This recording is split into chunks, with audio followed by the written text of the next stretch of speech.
আসসালামু আলাইকুম। আপনারা আছেন? ওয়ালাইকুম আসসালাম রহমতুল্লাহ। সালাম রাহমাতুল্লাহ। জি ওস্তাদ ভালো আছেন? ওয়ালাইকুম আসসালাম। আপনারা সবাই কেমন আছেন? জি ওস্তাদ ভালো আছে আলহামদুলিল্লাহ। ওস্তাদ ভালো আছেন? আলহামদুলিল্লাহ ভালো আছি। শুকর আল্লাহ তাআলার।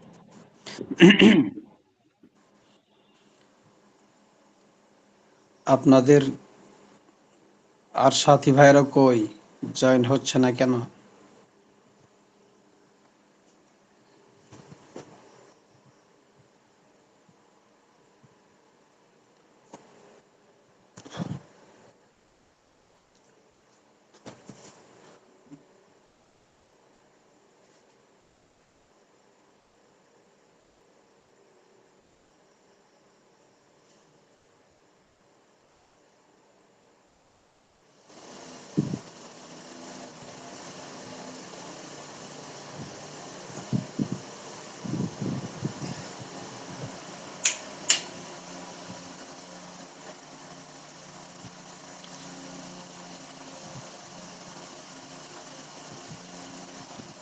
আমরা শুরু করতে পারি। 10 মিনিট অলরেডি চলে গেল।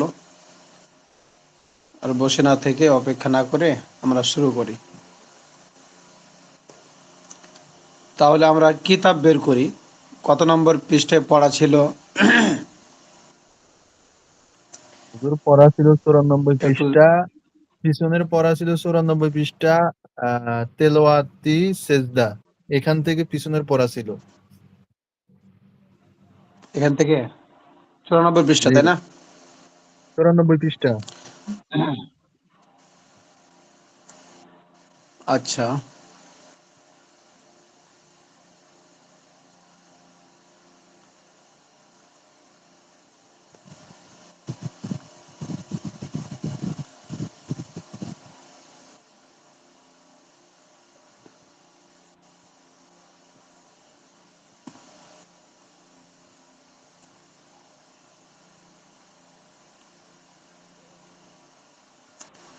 আজকে শুরু হবে কোথা থেকে তাহলে? তেলাওয়াতে সিজদা 96 পৃষ্ঠা থেকে নাকি?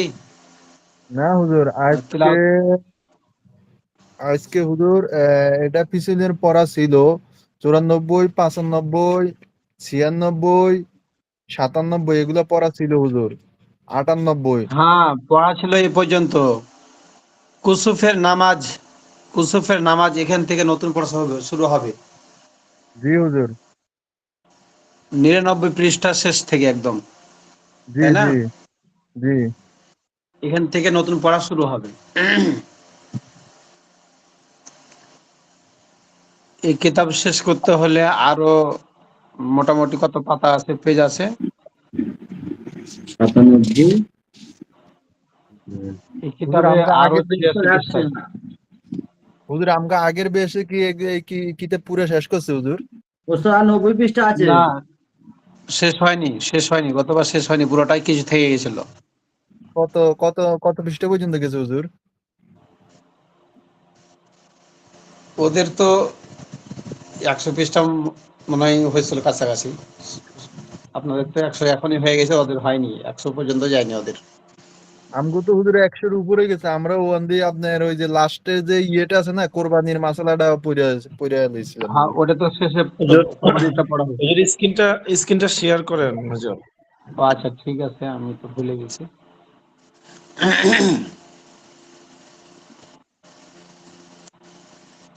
হুজুর পড়া আছে না, আগে বলছিলাম হুজুর পড়া, এটা যেহেতু বাংলা, এটা বেশি বেশি করে দেওয়া দরকার। হ্যাঁ, এটা তো সব থেকে সহজ একটি কিতাব। কয়েকবার পড়লেই পড়া এটা মুখস্থ হয়ে যাবে বা মাসলাগুলো বুঝে আসবে। অন্তত হুজুর 10-12 পৃষ্ঠা করে দিলেও মনে করেন যে আমাদের অন্তত কিছু না কিছু কয়টা মাসালা হইলো, অন্তত জানা হইলো, বুঝা হইলো। হ্যাঁ, কিন্তু থাইকে গেলে হুজুর, থাইকে গেলে কিন্তু আর কিছু জানা হবে না হুজুর। রাখতে তো চাই না।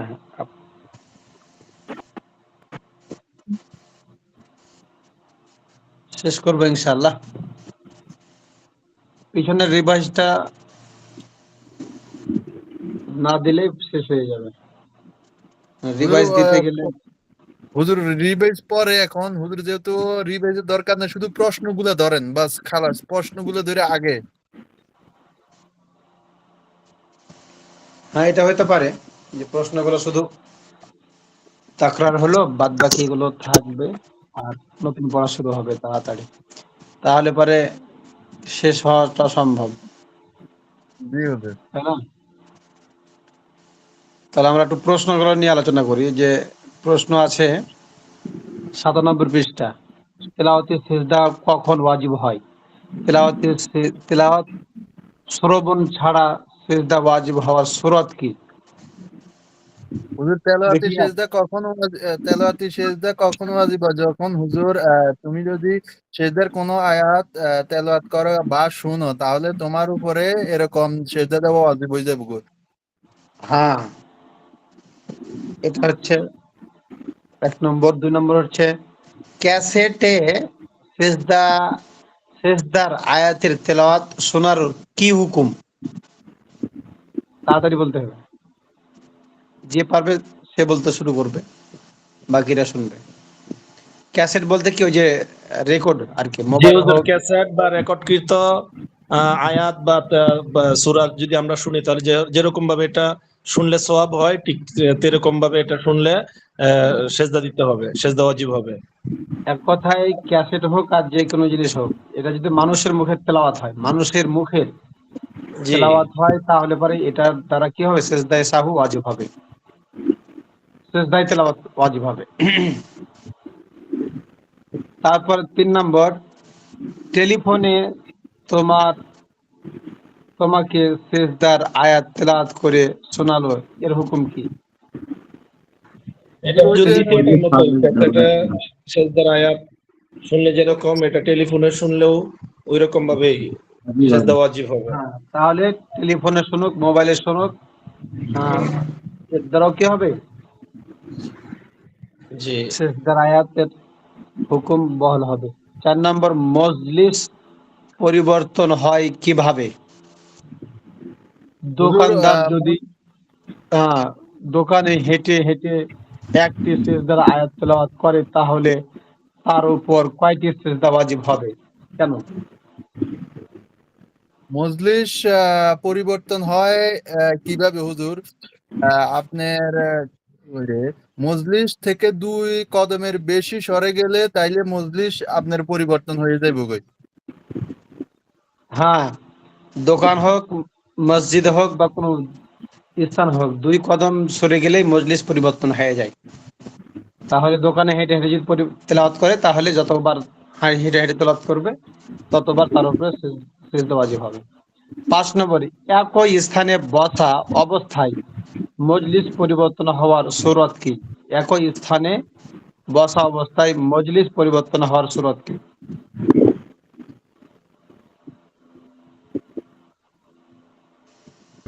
এটা হুজুর বুঝি নাই, যদি এই একই প্রশ্নটা স্থানে বলে দেন। একই স্থানে মজলিস পরিবর্তন হওয়ার সুরত, মানে আগের মাসলাটাই এটা কাছাকাছি, না একই মজলিস। কাছাকাছি হুজুর কাছাকাছি বলতে আপনার যদি একই জায়গার মধ্যে একই আয়াত যদি 2 কদমের বেশি হয়ে যায়, তাহলে আপনার মজলিস পরিবর্তন হয়ে যাবে গো। একই স্থান মানে একই স্থান বলতে কি, যেমন এক স্থান বলতে একটা কোনো জায়গাকে বোঝায়, যেমন একটা দোকান হোক বা মসজিদ হোক অথবা কোনো একটা ঘর হোক, এটা হলো একটা স্থান। মানে একই স্থানে মজলিস পরিবর্তন হওয়ার সুরাতটা হচ্ছে যে ওই একই স্থানে বসা ছিল, কিন্তু ওখান থেকে 2 কদম সরে গেছে, স্থান পরিবর্তন হয়নি, কিন্তু কি পরিবর্তন হয়েছে? মজলিস পরিবর্তন হয়েছে, মানে সে 2 কদম হেঁটে গেছে, এই জন্য তার উপরে সিজদা সহ অজীব হবে, এরকম বিষয়টা। আচ্ছা, তারপরে 6 নম্বর, রাশেদ ঘরে একই স্থানে বসে একটা আয়াত 10 বার তেলাওয়াত করলো, আর তুমি ওই ঘরে পায়চারি করতে করতে তা শুনলে, পায়চারি করতে করতে শুনলে, আর খালেদ রাস্তায় পায়চারি করতে করতে তা শুনলো, এখন কার উপর কয়টি সেজদা ওয়াজিব হবে এবং কেন? হুজুর একই স্থানে যদি একটা আয়াত বারবার তেলাওয়াত করা হয় তাইলে তার উপরে একটা সেজদায় দেওয়া ওয়াজিব হবে, আর যদি ওই লোকও যদি শুনে তাইলে তার উপরেও একটা সেজদা ওয়াজিব হবে হুজুর। ভুল হয়েছে কিনা কে জানি হুজুর। যার মজলিস, শুনেন বিষয়টা হলো এরকম, যার মজলিস পরিবর্তন হবে শুনুক আর তেলাওয়াতই করুক না কেন, হ্যাঁ, তার উপরেই ছয়টা সেজদা ওয়াজিব হবে। যদি শ্রবণকারী মজলিস পরিবর্তন হয় তাহলে তার উপরে সেজদা কয়টা ওয়াজিব হবে। তেলাওয়াতকারী যদি কি করে, মজলিস পরিবর্তন করে, তার উপরে ছয়টা সেজদা ওয়াজিব হবে। তাহলে একই হুকুম, শুননেওয়ালা বলনেওয়ালা, হ্যাঁ, যার মজলিস পরিবর্তন হবে তাকে ছয়টা সেজদা দিতে হবে। 7 নম্বর, চলন্ত গাড়িতে কেউ সেজদার একটি আয়াত 3 বার, চলন্ত গাড়িতে কেউ সেজদার একটি আয়াত 3 বার কিংবা 3টি আয়াত 3 বার তেলাওয়াত করেছে তার, আর তুমি শুনেছি, এখন কাকে কয়টি সেজদা দিতে হবে? মাসলাটা কিন্তু খুবই সুন্দর। চলন্ত গাড়িতে কেউ সেজদার একটি আয়াত 3 বার তেলাওয়াত করলো, সেজদার একটি আয়াত 3 বার তেলাওয়াত করলো, চলন্ত গাড়ি, বুঝতে পারছেন? এই মাসলাটা বুঝতে পারলেন কিনা আপনারা? জি হুজুর, প্রশ্ন বুঝতে পেরেছি কিন্তু উত্তরটা বুঝি নাই। আচ্ছা, তাহলে উত্তরটা আমি বলে দিচ্ছি। চলন্ত গাড়ি, তাহলে চলন্ত গাড়ি মনে করেন যে সামথিং ধরলাম যে একটা মাইক্রো, মাইক্রোতে 8-10 জন বন্ধু আছে বা যাত্রী আছে, তাহলে মাইক্রোর হলো একটাই স্থান, তাই না? ভিতরটা হলো একটাই স্থান, কিন্তু গাড়িটা চলতেছে কি রোড, রাস্তা দিয়ে, রোড দিয়ে চলতেছে। তো ভিতরে মানুষ ওই যে তেলাওয়াত করতেছে একটি আয়াত বারবার, তা ভিতরে মানুষ কবে শুনতেছে? ওই মনে করেন যে ওই একটা আয়াত 3 বার শুনেছে, অতএব সবাইকে একটাই সিজদা দিতে হবে, একটা করে। কেন? যে ভিতরের জায়গাটা হলো একটাই, কিন্তু মনে করেন যে গাড়ি চলতেছে, এর সাউন্ড যদি বাইরের মানুষ শোনে, পথিক বা পথচারী যদি শোনে, যেমন মনে করেন যে 1 মাইল আগে একজন শুনেছে, তার উপরে একটা সিজদা দিতে হবে। আবার 1 মাইল পরে গিয়ে তেলাওয়াত করেছে, অন্য কেউ শুনেছে, তার উপরে ওইখানকার পথচারী আরেকটা সিজদা দিবে। এটা পথচারীর জন্য। আর ভিতরের মানুষের জন্য একটা আয়াত তেলাওয়াত করলে একবারই একটাই সিজদা দিবে, কারণ মজলিসটা ভিতরের একটাই ছিল, পরিবর্তন হয়নি। যদিও গাড়ি কি করতেছে, চলতেছে রানিং অবস্থায়। পথচারীর জন্য আলাদা মশলা, ভিতরের মানুষের জন্য আলাদা মশলা। 7 নম্বর হলো, 8 নম্বর, দোল নাই, দোল খেতে খেতে এক আয়াত বারবার তেলাওয়াত করলে কয়টি সেজদা ওয়াজিব হবে? এখানেও একটি সেজদা ওয়াজিব হবে। হ্যাঁ হ্যাঁ 9 নম্বরটা হচ্ছে, আমি সেজদার আয়াত পড়লাম, তুমি শুনলে, রাশেদও শুনলো, আর আমার উপর এবং রাশেদের উপর সেজদা ওয়াজিব হলো না, তোমার উপর হুজুর হলো, তাহলে আমরা কে কি অবস্থায় ছিলাম? হ্যাঁ, এটার উত্তর হবে, ইমাম সেজদা করার পর ওই রাকাতের তুমি ইক্তেদায় করলে তাহলে তুমি সেজদা পেয়েছো বলে ধরা হবে। সুতরাং নামাজের ভিতরে বাইরে তোমার আর সেজদা দিতে হবে না। অর্থাৎ যদি ইমাম নামাজ পড়াইছে, পড়ানোর পরে একটা সেজদার আয়াত তেলাওয়াত করছে, করার পরে সেজদাটা করে উঠে গেছে কই, আমি ওই রাকাতের মধ্যে যাই শরীক হয়ে গেছি কিন্তু আয়াতটা শুনি নাই, কিন্তু আমার ওই সেজদাটা দিতে হবে না যেহেতু ইমামে দিয়ে লাইছে হুজুর। হ্যাঁ, হ্যাঁ, এটা এরকমই যে সেজদায় আয়াত তেলাওয়াত করার পরে ওই নামাজের মধ্যে কি করেছে, এসে শরীক হয়েছে, তাহলে তো সে সিজদার আয়াত শুনেনি, কিন্তু তার উপরে সিজদা আয়াত ইমামের সাথে সিজদা করা তার জন্য কি ওয়াজিব। আর একজন তো শুনেছেই, নামাজের মধ্যে ছিল আগে থেকে, তাহলে হ্যাঁ, সে তো ইমাম সাহেবের সাথে দেবেই। ওই দিবে শেষ, দিবে। তাই শেষ শুনে তার উপরে সিজদার আয়াত, সিজদার আয়াত শোনার কারণে তার উপরে সিজদা ওয়াজিব। আর সে না শুনে, মুসল্লি, ওই মুসল্লি না শুনে ইমামের অনুসরণ করার কারণে, ইক্তেদা করার কারণে তার উপরে ওয়াজিব। সালাতুল খুসফি। আচ্ছা, প্রশ্ন শেষ, এখন মূল পর্বে আমরা চলে যাই, অর্থাৎ নতুন পড়াতে। কুসুফের নামাজ, এখান থেকে নতুন পড়া শুরু হবে, খেয়াল করেন সবাই।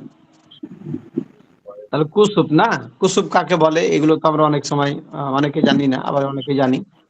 তাহলে কুসুফ কাকে বলে, এখন এখান থেকে কুসুফের নামাজ, তাহলে কুসুফের নামাজ কাকে বলা হয় এখানে বোঝা যাবে ইনশাআল্লাহ।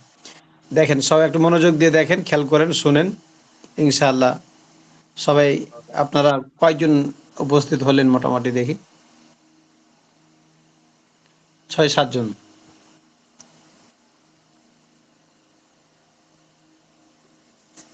আচ্ছা, আমরা পড়ি তাহলে। কুসুফের, কুসুফ মানে সূর্যগ্রহণ, খেয়াল করেন, কুসুফ মানে সূর্যগ্রহণ, আর খুসুফ মানে চন্দ্রগ্রহণ। তার কুসুফ আর খুসুফ এখানে যেটা লেখা আছে এটা হলো কুসুফ অর্থাৎ চন্দ্রগ্রহণ, হ্যাঁ সূর্যগ্রহণ, আর খুসুফ মানে হচ্ছে চন্দ্রগ্রহণ। তাহলে সূর্যগ্রহণের সময় জামাতের সাথে 2 রাকাত নামাজ পড়া সুন্নাতে মুআক্কাদা, বুঝছেন? মানে সূর্য গ্রহণ লাগলে এই সময়তে জামাতের সাথে নামাজ পড়াটা সুন্নাতে মুআক্কাদা, এটা পড়া লাগবে, কারণ এটা নবী সাল্লাল্লাহু আলাইহি ওয়াসাল্লামের আমল ছিল। তারপরে দেখেন সূর্যগ্রহণের সময় জামাতের সাথে 2 রাকাত নামাজ পড়া সুন্নাতে মুআক্কাদা। বুখারী শরীফে হযরত আবু মাসউদ আনসারী রাদিয়াল্লাহু তাআলা আনহু হতে বর্ণিত আছে যে নবী করিম সাল্লাল্লাহু আলাইহি সাল্লামের পুত্র হযরত ইব্রাহিমের মৃত্যুর দিন সূর্যগ্রহণ হলো, তখন লোকেরা বলাবলি করলো যে নবীর পুত্র ইব্রাহিমের মৃত্যুর কারণেই সূর্যগ্রহণ ঘটেছে। তখন রাসূল সাল্লাল্লাহু আলাইহি সাল্লাম মিম্বারে দাঁড়িয়ে খুতবা দিলেন এবং বললেন, সূর্য ও চন্দ্র হচ্ছে আল্লাহ তাআলার 2টি নিদর্শন, কারো মৃত্যু বা জন্মের কারণে এগুলো গ্রহণ হয় না। তোমরা যখন তা দেখতে পাও তখন সূর্য গ্রাস মুক্ত হওয়া পর্যন্ত আল্লাহর প্রশংসা করো এবং তাকবীর ও তাসবিহ পড়ো। তাহলে সূর্য গ্রহণ হলে পারে নিয়ম হলো কি আল্লাহ তাআলার প্রশংসা করা, তাকবীর, তাহমিদ, তাসবিহ এগুলো বেশি বেশি পাঠ করা এবং 2 রাকাত নামাজ পড়া। তাহলে এখানে হাদিস থেকে কি করে পাওয়া গেল যে সূর্যগ্রহণের সময় 2 রাকাত নামাজ পড়াটা সুন্নাতে মুআক্কাদা, আর জিকির আজকার বেশি বেশি করা। তারপর তিনি মিম্বার থেকে নেমে 2 রাকাত নামাজ পড়লেন। অন্যান্য বর্ণনায় জামাতের কথা রয়েছে, তাই সালাতুল কুসুফ জামাতের সাথে পড়া সুন্নাত। সালাতুল কুসুফে জামাত নেই, সালাতুল খুসুফে জামাত নেই, অর্থাৎ চন্দ্রগ্রহণের নামাজ আর কি। বরং মানুষ নিজ নিজ ঘরে একা একা 2 রাকাত নামাজ পড়বে, যেহেতু চন্দ্র তো দেখা যায় সাধারণত রাত্রে, দিনের বেলা আর দেখা যায় না। আর গ্রহণ হলে, চন্দ্রগ্রহণ হলে রাত্রেই হবে। তো রাত্রে জামাত করাটা এটা মুশকিলের ব্যাপার, মানুষ কিভাবে জমায়েত হবে, কোথায় যাবে রাত্রে অন্ধকারে। এই জন্য খুসুফের নামাজে অর্থাৎ চন্দ্রগ্রহণের নামাজে কোনো জামাত নেই, একা একই পড়বে। কিন্তু সূর্যগ্রহণ কুসুফ যেটা, এটা যেহেতু দিনের বেলা, যেহেতু সূর্য দিনে থাকে, আর দিনের বেলা জামাত করাটা কোনো কঠিন ব্যাপার না, এই জন্য মানুষেরা জামাতের সাথে পড়বে। কত সুন্দর একটি সিস্টেম ইসলাম জিনিসটাকে কত সুন্দর করে একটা ভাগ করে দিছে, যে সূর্য যে দিনের বেলা যেহেতু মানুষের কোনো কষ্ট হবে না, অতএব দিনের বেলা জামাতে নামাজ পড়ো। আর সূর্যগ্রহণ যেহেতু চন্দ্রগ্রহণ যেহেতু রাত্রে, সেহেতু মানুষের রাত্রে জমায়েত হওয়াটা খুব কঠিন, এজন্য একা একা নামাজ পড়াটাও কি করেছেন সুন্নাত। তারপরে দেখেন সালাতুল কুসুফে জামাত নেই, বরং সালাতুল খুসুফে কোনো জামাত নেই, বরং মানুষ নিজ নিজ ঘরে একা একা 2 রাকাত নামাজ পড়বে। সালাতুল কুসুফের জামাতে আজান, একামত ও খুতবা নাই। নামাজ শেষে ফারিগ হয়ে সূর্য গ্রাস মুক্ত হওয়া পর্যন্ত ইমাম দোয়া করবেন এবং মুক্তাদিগণ আমিন বলতে থাকবে। কয়েকটি মাসালা শুনতে পাচ্ছেন আপনারা? জি হুজুর, এখানে যে হুজুর বললো বুখারী শরীফের যে হাদিসটা, এখানে হাদিস নাম্বার দেওয়া আছে? এখানে তো হাদিস নাম্বার নেই। জি। আর ছোট এটা মানে সুন্নতে মুআক্কাদা শুধু না, সুন্নতে মুআক্কাদা কিফায়া। হ্যাঁ, তাহলে এখানে পেলাম কি সূর্যগ্রহণ আর চন্দ্রগ্রহণের মাসালা, তাই না? অনেক সময় তো আমরা আহ, আমার জীবনে তো আমি ওরকম ভাবে দেখিনি, একবার দেখেছিলাম মনে হয়েছে, মনে পড়ছে একবার না দুবার। আপনারা দেখছেন কিনা? জি হুজুর, আমি অনেকবারই দেখছি। আমার তো ভালো করে মনে পড়তেছে না, একবার না দুবার দেখতে এরকম মনে হচ্ছে, আগেও দেখেছিলাম তো মনে আমি হচ্ছে। একবার দেখছি ওস্তাদ, মনে থাকে না কবে কি। হ্যাঁ হ্যাঁ, এটা যেহেতু অনেক বিরল একটি ঘটনা, মনে থাকে না অনেক আগে দেখছিলাম। তো যাই হোক, এটা যদি কোনো সময় ঘটে তাহলে আমরা এই আমলগুলো করার চেষ্টা করব। কয়েকটি মাসালা, সূর্য গ্রহণের পুরো সময়টুকু সালাত ও দোয়ায় মশগুল থাকা সুন্নাত। তাহলে সূর্য গ্রহণ যতক্ষণ থাকে ততক্ষণ নামাজ দোয়া এগুলোর মধ্যে থাকবে। সুতরাং ইমাম নামাজের কেরাত ও রুকু সেজদা দীর্ঘ করবেন, কিংবা নামাজের পর দোয়া দীর্ঘ করবেন। 2, গ্রহণের মতো অন্যান্য ভয়ের সময়ও জামাত ছাড়া একা একা নামাজ পড়া মুস্তাহাব। যে কোনো ভয় ভীতি আহ, যদি আসে মনের মধ্যে, তাহলে পরে সেই সময় কি করবে? নামাজ পড়বে একা একা, এটা সুন্নাত। যেমন ঝড়, তুফান, জলোচ্ছ্বাস, ভীষণ অন্ধকার এবং শত্রুর হামলা ইত্যাদি। কেননা নবী করিম সাল্লাল্লাহু আলাইহি ওয়াসাল্লাম বলেছেন, ইযা রাআইতুম শাইআন মিন হাযিহিল আফজা'i ফাফ ফাফজাউ ইলা সালাহ। যখন তোমরা এ জাতীয় ভয়ের কিছু দেখো, তখন নামাজের আশ্রয় গ্রহণ করো।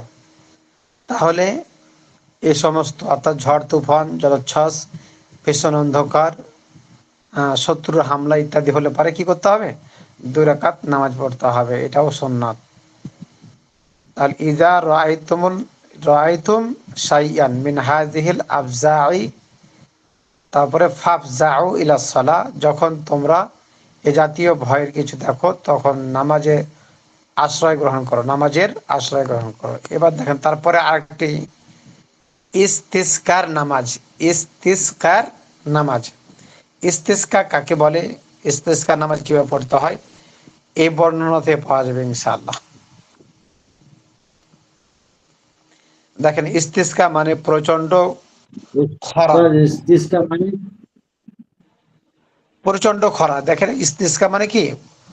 প্রচন্ড খরা মানে যে গরম পড়ে না চৈত্র মাসে, বৈশাখ মাসের দিকে, যে মনে করো অনেক রোদ প্রখর, অনাবৃষ্টির সময় আল্লাহর কাছে বৃষ্টি প্রার্থনা করা, যেন আল্লাহর রহমতে বৃষ্টি বর্ষণ করেন এবং অনাবৃষ্টির মুসিবত থেকে উদ্ধার করেন।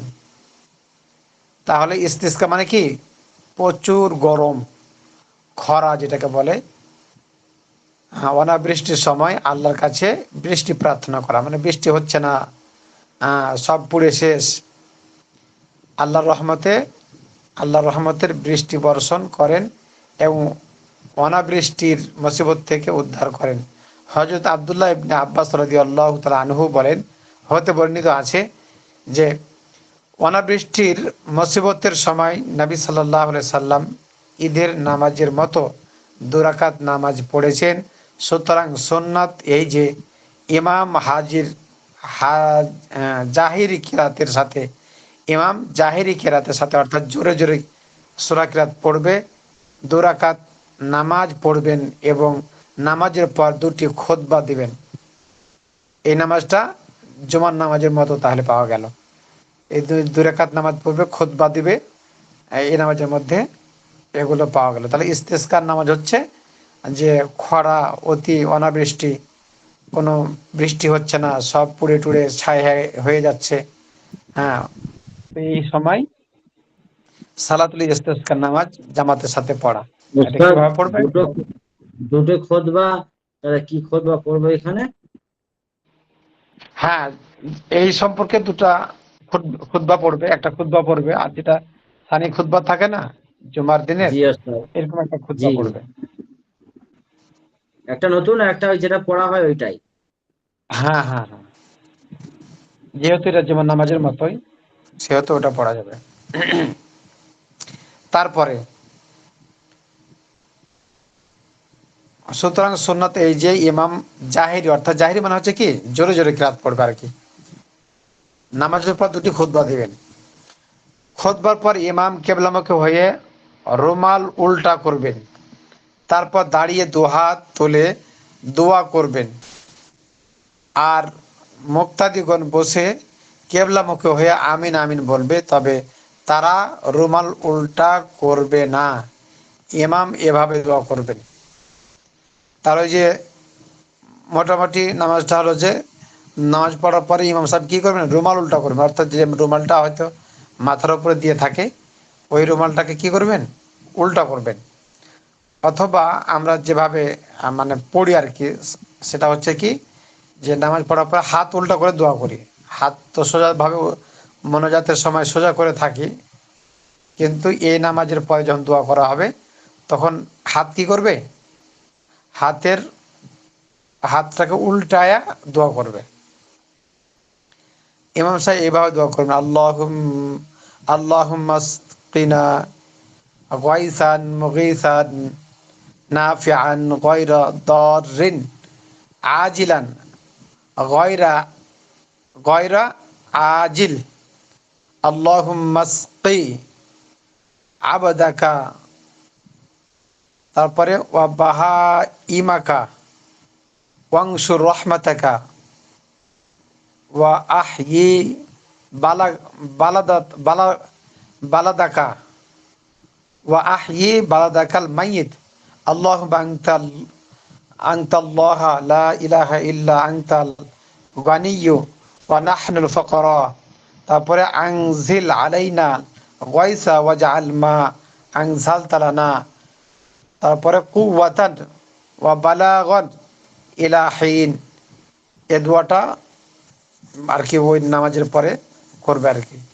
হে আল্লাহ, আমাদেরকে এমন বৃষ্টিতে সঞ্চিত করুন যা উপকারকারী এবং উপকারকারী ক্ষতিকর নয়, এবং যা অবিলম্বিত বিলম্বিত নয়।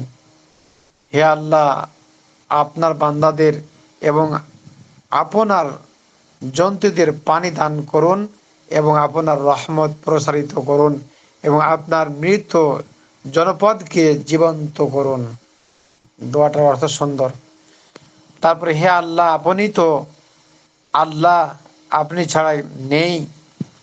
ছাড়া নেই তো কোনো ইলাহ, আপনি ধনী, আমরা ফকির, সুতরাং আমাদের ওপর বৃষ্টি বর্ষণ করুন এবং যে বৃষ্টি নাযিল করবেন সেটাকে আমাদের জন্য নির্ধারিত সময় পর্যন্ত শক্তি ও প্রয়োজন পূরণের মাধ্যম করুন। অনেক সুন্দর।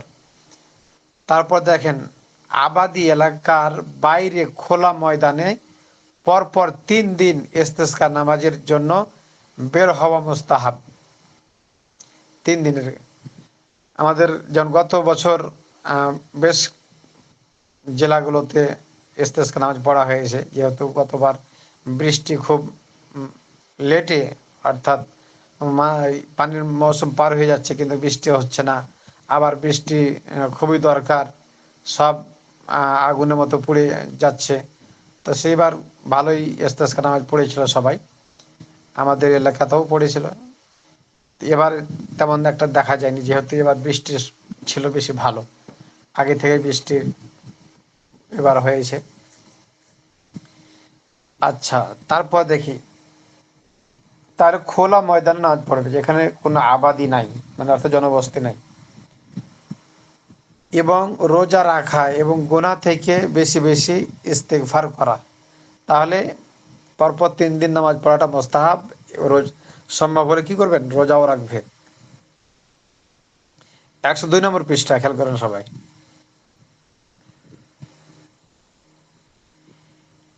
কয়েক বৃদ্ধ ও শিশুদেরকে, এমনকি বোবা জানোয়ারগুলোকেও নিজেদের সঙ্গে নিয়ে যাওয়া মুস্তাহাব। তাহলে কি বললো, যে মাঠের মধ্যে নামাজ পড়বে ওই মাঠের দিকে বিরুদ্ধ যদি মানুষ থাকে তাদেরকেও নিয়ে যাবে, শিশুদেরকেও নিয়ে যাবে, এবং বোবা অর্থাৎ জানোয়ার গরু ছাগলগুলোকেও সাথে দু একটা করে নিয়ে যাবে এবং মাটির কাছে বেঁধে রাখবে, যাতে করে সব আল্লাহর কাছে হাজির হচ্ছে এটা বোঝা যায় যে না, আমার কাছে আমার শ্রেষ্ঠ মাখলুক আহ, সবাই এখানে কি করছে, মানুষ আসছে, দানব আসছে, এখানে বৃদ্ধা আসছে, এখানে শিশুরা আসছে, গরু ছাগল আসছে। তো যাতে করে আল্লাহ তাআলার মনের মধ্যে দয়ার ঢেউ জাগরিত হয়। তারপর দেখেন, ধোয়া পুরানো ও তালিযুক্ত কাপড় পরে বিনয়ের সাথে আল্লাহকে ভয় করে মাথা নত করে নামাজের জন্য বের হওয়া মুস্তাহাব। তাহলে এগুলো কেন বললো যে পুরাতন কাপড় পরলে নিজের ইনকেসারি দাম্ভিক্য এগুলো কি থাকে, এগুলো যাতে মিটে যায়, যাতে করে আল্লাহর কাছে সব থেকে নিচু হয়ে আল্লাহর ভয় ডর দিলের মধ্যে নিয়ে আমি নামাজের মধ্যে উপস্থিত হই। তাহলে পরে কি, আল্লাহ যে আমাদের উপরে গজব অর্থাৎ অনাবৃষ্টি, বৃষ্টি নেই, এটা যাতে আল্লাহ তাআলা আমাদেরকে কি করে, এখান থেকে আমাদেরকে মুক্তি দান করে, অর্থাৎ বৃষ্টি দান করেন রহমতের। তারপর দেন কয়েকটি মাসালা। রুমাল উল্টা করার উদ্দেশ্য এ কথা প্রকাশ করা যে এতদিন আমরা গুনাহের যে অবস্থায় ছিলাম এবং যে কারণে এই মুসিবত নাজিল হয়েছে সে অবস্থা আমরা পরিবর্তন করলাম, অর্থাৎ গুনাহ আর করব না, অন্যায় আর করব না, এবং গুনাহ থেকে আনুগত্যের দিকে ফিরে এলাম। রুমাল উল্টা করার তরিকা এই যে রুমালের প্রান্ত উপরের দিক নিচে এবং নিচের দিক উপরে নিয়ে আসবে, এইভাবে অর্থাৎ নিচের যেদিক ছিল ওই দিক উপরের দিকে দিবে, উপরের দিক নিচে করবে আর কি, উল্টাই দেবে আর কি। দুই, ইমাম বা তার প্রতিনিধি উপস্থিত না হলে ইস্তেস্কার জামাত হবে না। মনে করেন যে যেই মহল্লার হ্যাঁ ইস্তেস্কার নামাজ পড়তে চাই সেই মহল্লার ইমাম না গেলে পরে হবে না, তাহলে ওই মসজিদের মহল্লার ইমামকে নিয়ে যাবে, অথবা তার কোনো প্রতিনিধি থাকলে সে যাবে। নাম্বার 3, ইস্তেস্কা এর নামাজে আজান একামত নেই, তবে খুতবা আছে। তারপরে দেখেন, নামাজের আজান ও ইকামত আছেন সবাই, আপনারা আছেন আমার সাথে? জি আছি। জি জি আছি জি। বলেন। জি ওস্তাদ জি আছি। হ্যাঁ, মাশাআল্লাহ।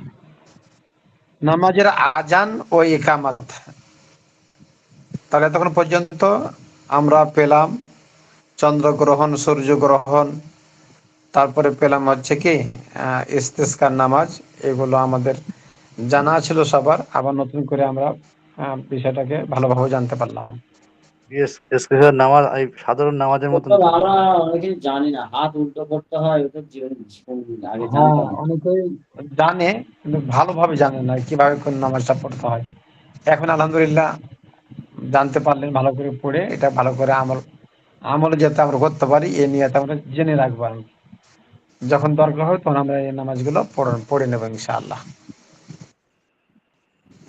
তারপরে নামাজের আজান ও ইকামত। আজান এর আবিধানিক অর্থ হলো ঘোষণা। শরীয়তের পরিভাষায় আজান অর্থ নির্দিষ্ট সময়ে নির্দিষ্ট শব্দ যোগে নির্দিষ্ট নিয়মে নামাজের ঘোষণা। 5 ওয়াক্ত নামাজের জন্য এবং জুমার জন্য আজান হলো সুন্নাতে মুআক্কাদা। এছাড়া অন্য কোনো নামাজে আজান নাই, তাহলে 5 ওয়াক্ত নামাজ আর জুমা নামাজের জন্য আজান সুন্নাতে মুআক্কাদা। ইমাম ও জুমার একামত ও জুমা এবং 5 ওয়াক্ত নামাজ এর জন্য সুন্নাতে মুআক্কাদা। একামত, তাহলে একামত ও জুমা এবং 5 ওয়াক্ত নামাজের জন্য সুন্নাতে মুআক্কাদা। একামতের সময় যেহেতু আজানের শব্দগুলো বলা হয় এই জন্য আর কি। মুকিম মুসাফির জামাতের নামাজ ও একা নামাজ এবং ওয়াক্তিয়া ও কাজা নামাজ সর্বক্ষেত্রে আজান ও একামত সুন্নাত, সর্বক্ষেত্রে আজান একামত সুন্নাত। তাহলে দেখেন, মুকিম মুসাফির, চাই মুকিম হোক অথবা মুসাফির হোক, জামাতের নামাজ ও একা নামাজ, জামাতের নামাজ ও একা নামাজ এবং ওয়াক্তিয়া ও কাজা নামাজ, সর্বক্ষেত্রে আজান ও একামত, সর্বক্ষেত্রে আজান ও একামত সুন্নাত। তো আজানের শব্দগুলো এই: আল্লাহু আকবার, আল্লাহু আকবার, আল্লাহু আকবার, আল্লাহু আকবার, চারবার, চারবার। আশহাদু আল্লা ইলাহা ইল্লাল্লাহ, দুবার। আশহাদু আন্না মুহাম্মাদার রাসূলুল্লাহ, এটাও দুবার। হাইয়া আলাস সালাহ, দুবার করে। হাইয়া আলাল ফালাহ, দুবার করে। তারপরে দেখেন আল্লাহু আকবার, আল্লাহু আকবার, লা ইলাহা ইল্লাল্লাহ। আসসালাতু খায়রুম মিনাত, তার ফজরের আজানে হাইয়া আলাল ফালাহ এরপর দুবার আসসালাতু খায়রুম মিনান নাউম যোগ করতে হবে, যোগ করা হবে। তাহলে আজান, আজানের উস্তাদজি, নিয়মটা। হুম। আমরা তো জানি যে একা নামাজ পড়লে আজান একামতের প্রয়োজন নাই। তো এখানে বলতেছে যে মুসাফিরের ক্ষেত্রেও মানে এবং একার ক্ষেত্রেও ওয়াক্তিয়া এবং কাজা নামাজের ক্ষেত্রেও আজান একামতের দেওয়া সুন্নত। এটা একটু হ্যাঁ, এটা বুঝিয়ে বললে এইভাবে, ভালো হয়। কাজা নামাজ যদি জামাতের সাথে পড়া হয়, কাজা নামাজ যদি জামাতের সাথে পড়া হয়, সেই ক্ষেত্রে আজান একামত দিয়ে পড়াটা এটা সুন্নাত বলছে না। এই সুন্নাত বলতে এখানে সুন্নাত গায়রে মক্কাদ আর কি, পড়ে নেওয়া ভালো। তবে আজান একামত ছাড়াও কি হবে, কাজা নামাজ আদায় হবে। মানে একটা এটা সুন্নতে সুন্নাতে, মুআক্কাদা না নাকি? সুন্নাতে মুআক্কাদা না, সুন্নাতে গায়রে মুআক্কাদা, সুন্নাতে গায়রে মুআক্কাদা আর কি, যেটা একা নামাজ পড়লে, একা নামাজ পড়লে তো হুজুর একামত আজান দিতে হয় না। এখানে একা হ্যাঁ, নামাজের একা কথা বলি। নামাজ পড়লেও ঠিক অনুরূপভাবে আজান একামত ছাড়াও নামাজ পড়তে পারবে। তবে একা একা নামাজ পড়ার সময়ও যদি কেউ আজান একামত দিতে চায়, মনে করেন যে এমন এক জায়গা থেকে কেউ নাই, সে একাই আছে, তো ওখানেও যদি আল্লাহর ধ্বনিটা সে মনে করেন যে ফাঁকা মাঠে বা হোক বা জঙ্গলে হোক বা মনে করেন যে সমুদ্রের মাঝে কোনো ট্রলারে হোক, আজানটা দিলে পারে এখানেও আল্লাহর যে একটা প্রশংসা বা ধ্বনি, আল্লাহর যে বড়ত্ব প্রকাশ করা হয়, এটার দ্বারা আল্লাহ তাআলা খুশি হন আর কি। এই জন্য এখানে যদি সম্ভব হয় তো দিবে। যদি নাও কেউ দেই আজান একামত, তারপরে কি হবে, নামাজটা হবে। তবে এখানে যে কথাটা বললো সুন্নাত আর কি। এরপরে দেখেন, তারপরে কদ কামাতিস সালাহ যোগ করা, একামতের সময় কি করবে, কদ কামাতিস সালাহ যোগ করবে হাইয়া আল ফালার পরে। একামত ও আজানের অনুরূপ, তবে হাইয়া আল ফালাহ এরপর দুবার কদ কামাতিস সালাহ যোগ করা হবে। কাজা নামাজের জন্য আজান ও একামত দেওয়া হবে যদি কয়েক ওয়াক্ত কাজা হয়ে যায় বা হয়ে থাকে এবং একসঙ্গে কাজা করা হয়, তাহলে প্রথমটির আজান একামত দুটোই দেওয়া হবে। পরবর্তীগুলোতে ইচ্ছা করলে আজান একামত দুটো দিবে কিংবা শুধু একামত দিবে। মানে এখন কাজা নামাজ পরপর কয়েক ওয়াক্ত হয়ে গেছে, তাহলে প্রথমটাতে আজান একামত দিল, পরের গেলোতে শুধু আজান একামত দিলেও হবে, না দিলেও হবে, আবার শুধু একামত দিলেও হবে। তবে একামত এক কাজা নামাজের জন্য হোক বা একা একা নামাজের জন্য হোক, একামতটা দিলে পারে কেমন জানি যে আমি একামত দিয়ে নামাজ পড়লাম, যে এটা হাইয়াতে জামাতের মতো হয়ে যায়, এই জন্য একামতটা দিতে পারি আমরা। তবে যদি কেউ না দেয়, নামাজ হবে। হুজুর, আজানের একামত, মোস্তাহাব সমূহ। হুজুর, একামত দিয়ে নামাজ শুরু করার পরে নামাজ ভুল হয়েছে, তারপরে আবার দ্বিতীয়বার জামাত করার জন্য কি একামত দিতে হইব নাকি? না, তখন আর একামত দিতে হবে না, ওই আগের একামতই বহাল থাকবে। আজানের মোস্তাহাব সমূহ, এমন ব্যক্তির এমন ব্যক্তির আজান দেওয়া মোস্তাহাব যিনি আমলদার এবং নামাজের ওয়াক্ত সম্পর্কে অভিক অভিক অভিজ্ঞ নাকি, হ্যাঁ অভিজ্ঞ, এবং আজান একামতের সুন্নাত সম্পর্কে জ্ঞাত। যে আজান একামত সম্পর্কে জানে? এটা মনে হয় অভিজ্ঞ হবে হুজুর। আর অভিজ্ঞ হবে। আপনারা একটু খামোশ থাকেন, আমার একটু কল আছে, আমি কথা বলে জি আপনাদের আচ্ছা। সাথে যোগাযোগ করছি।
জয়নাল ভাই,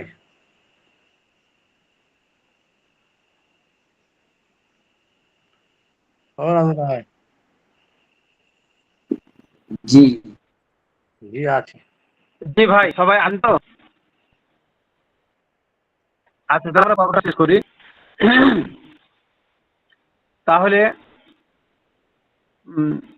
এরপর দেখেন, হাইয়া আলাস সালাহ হাইয়া আলাল ফালাহর পরে তো কয় নম্বর বলছেন? এই 104 নম্বর পৃষ্ঠা। 104 নম্বর পৃষ্ঠার প্রথম লাইন আছে কি, যে নামাজের ওয়াক্ত সম্পর্কে অভিজ্ঞ হবে আর কি, মনে হয়। তারপরে আজান ইকামতের সুন্নাত সম্পর্কে জ্ঞান থাকা আর কি, জ্ঞাত। 2 নম্বর হচ্ছে অজু অবস্থায় আজান দেওয়া, এগুলো মুস্তাহাব আমল। হ্যাঁ, অজু অবস্থায় আজান দেওয়া।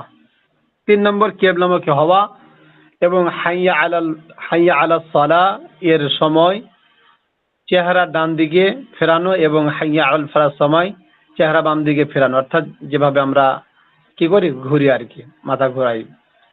এরপর দেখেন 4 নম্বর হচ্ছে কানে আঙ্গুল দেওয়া। 5 নম্বর আজান ও ইকামতের মাঝে একটা সময় রাখা, যাতে মুসল্লিরা এসে হাজির হতে পারে। আজান ইকামতের মধ্যে কিছুটা সময় বাকি রাখবে, যেন আমরা মোটামুটি আমাদের অঞ্চলে 15 মিনিট ফাঁকা রাখে। যেমন অন্য অন্য নামাজে যেমন ফজরে এবং জোহরে একটু বেশি রাখে, বাদ বাকি নামাজের জন্য 15 মিনিট। আর মাগরিব নামাজের পরে তো বেশি সময় থাকে না, এই জন্য অল্প সময় 2-3 মিনিটের মধ্যে নামাজ শুরু হয়ে যায় আজানের। 5 নম্বর, আজান ও ইকামতের মাঝে এতটা সময় রাখা যাতে মুসল্লিরা এসে হাজির হতে পারে, সময় সংকীর্ণ হলে বিলম্ব করবে না। 6 নম্বর, মাগরিবের আজান ও ইকামতের মাঝে ছোট 3 আয়াত বা 3 পদক্ষেপ পরিমাণ বিলম্ব করা, এর বেশি বিলম্ব না করা। 3 পদক্ষেপ, তাহলে এখানে কি বললো? মাগরিবের আজান ও ইকামতের মাঝে ছোট 3 আয়াত বা 3 পদক্ষেপ পরিমাণ বিলম্ব করা, এর বেশি বিলম্ব না করা। তার মানে মনে করেন যে বেশি বিলম্ব আজানের আর ইকামতের মাঝে বেশি বিলম্ব করা যাবে না, কারণ মাগরিবের নামাজের সময় হয়ে গেলে দ্রুত নামাজ পড়া। আজান শোনা মাত্র সমস্ত ব্যস্ততা ফেলে আজানের প্রতি মনোযোগী হওয়া উচিত এবং মুয়াজ্জিনের পর পর আজানের শব্দগুলো দোহরানো উচিত। তবে হাইয়া আলাস সালাহ, হাইয়া আলাল ফালার পর এরপর লা হাওলা ওয়ালা কুওয়াতা ইল্লা বিল্লাহ বলবে এবং আস-সালাতু খায়রুম মিনান নাওম এরপরে সাদাকাতা ওয়া বারারতা বলবে। আজান শেষে মুয়াজ্জিন ও শ্রোতা সকলেই এই দোয়া পড়া মুস্তাহাব। আল্লাহুম্মা রাব্বা হাযিহিদ দাওয়াতিত তাম্মাহ ওয়াস সালাতিল কাইমাহ আতি মুহাম্মাদানিল ওয়াসিলাতা ওয়াল ফাযিলাহ ওয়া বা'আসহু মাকামান মাহমুদানিল্লাযী ওয়া'আদতা। আজানের মাকরু সমূহ, সুর করে আজান দেওয়া, মানে সুর বলতে কি আসলে অ্যাকচুয়ালি আজান ভেঙে ভেঙে দিতে হয়, ভেঙে ভেঙে দেওয়াটাই বেশি ভালো। এখানে সুর, এমন সুর লম্বা করে আমরা যে এখন তো এটাই রেওয়াজ হয়ে গেছে, আর সুর না হলে ফের মুয়াজ্জিন চলে না। বিনা অজুতে আজান দেওয়া, এগুলো মাকরু। ফাসিক ব্যক্তির আজান, এটা মাকরু। বালকের এবং স্ত্রী লোকের আজান দেওয়া, এগুলো সব মাকরু সমূহ। বসে আজান দেওয়া, বসে বসে আজান দেওয়া, ওটাও মাকরু। আজান ও একামতের মাঝে কথা বলা বা পানাহার করা মাকরু। আজান একামতের মাঝে কথা বলা এবং পানাহার করা মাকরু। আমরা তো মনে করি অনবরত কথা বলি, আবার খানা পিনাও করি, এগুলো সব মাকরু। আর এই পর্যন্ত থাকলো জানাজা ও তার নামাজ। আগামী সপ্তাহে ইনশাআল্লাহ এখান থেকে আমরা পড়বো। সবাই ভালো করে পড়ার চেষ্টা করবেন। এখন তো ওস্তাদ, এখন তো মেক আছে, মেকের জবানা, এই জন্য ডানে বামে আবার মাথা ঘুরাইতে হবে চেহারা। বুঝলাম না, হাইয়া আলাল সালাহ হাইয়া আলাল ফালাহ বলার সময় ডানে বামে মাথা ঘুরানোর যে কথাটা বলছো, এটা কি এখন তো মেকে আছে, মেকে তো ঘুরাইতে হবে এরকম মেকে আজান দেওয়ার সময়? হ্যাঁ, মাইকে আজান দেওয়ার সময় ঘুরাইবে, এটা যেহেতু সুন্নাত আমল, মুস্তাহাব আমল, যেহেতু ডান দিকে এবং বাম দিকে ঘোরা। চেহারা ঘুরালে তো মাইকে কোনো সমস্যা নেই, মাইকে আওয়াজ টানবেই। এই জন্য মাইকে আজান দেওয়ার সময় চেহারা ডান দিকে বাম দিকে ঘোরাবে আর কি। হ্যাঁ, ইকামতের সময়ও চেহারা ফেরাইবে ডান দিকে বাম দিকে। দুটো নিয়ম তো একই, আজান দেওয়ার সময় ঘুরাইবে আর একামত দেওয়ার সময়ও মুয়াজ্জিন সাহেব ডানে বামে কি করবে, ঘুরায় একামত দিবে। হাইয়া আলাস সালার সময় ডান দিকে, হাইয়া আলাল ফালার সময় বাম দিকে। আজানের সময়ও একামতের সময়ও একই নিয়ম। এটা মুয়াজ্জিন সাহেবদেরকে বলে দিবেন আপনারা যে আজান ও একামতের সময় চেহারা ডান দিকে বাম দিকে ঘুরবে আর কি, যেভাবে আর কি আজানের সময় ঘুরে ঠিক একামতের সময় ওভাবে ঘুরবে। ঠিক আছে, সবাই মাসলাগুলো পড়বেন, যেহেতু এগুলো আমাদের মাসলা, সর্বদাই প্রতিদিন নিয়মিত আমরা এগুলো মাসলার আমল করে থাকি। তবে সঠিকটা করতে পারলে আমাদের জন্য কি আরো বেশি ভালো, যাতে করে আমাদের ভুল না হয়। আমরা পড়ে আমল করার চেষ্টা করবো ইনশাআল্লাহ। হাজিরা ঠিক আছে, সবাই ভালো থাকবেন। হাজিরা নেবেন না? ও হাজিরা আমার এখান থেকে হচ্ছে না, এই অ্যাপস থেকে দেখি, এটা আমি মোহতারাম সাহেবকে বলি ঠিক করব। আপনারা ওই গ্রুপে রোল নাম্বার দিয়ে আপনারা বের হয়ে যান। ঠিক আছে, আসসালামু আলাইকুম। ওয়ালাইকুম আসসালাম।